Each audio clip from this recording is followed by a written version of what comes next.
Good evening সকলোকে। আজিও চাওকচোন নৰসিংহ ভেদাইলতা লৈ আহিছোঁ।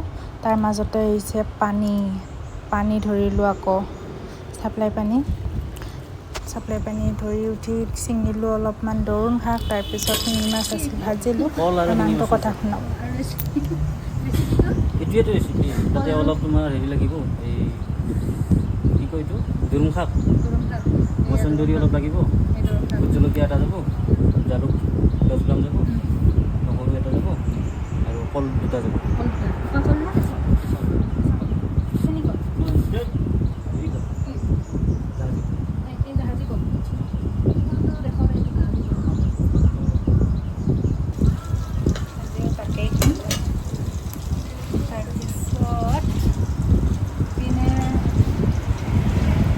মই পেষ্ট বনাই ল'লোঁ আৰু শাকখিনিও ধুনীয়াকৈ কুটি বাছি ল'লোঁ। শাক ভাজিৰ স্পেচিয়েল আমাৰ আছে শিঙি মাছ আৰু আছে দৰুণ শাক ভাজি। আজি ভেদাইলতা আৰু নৰসিংহৰ লগত এড কৰিছোঁ এক্সট্ৰা কি জানেনে, মচন্দৰী। এনেকৈ বনাই খাম আজি।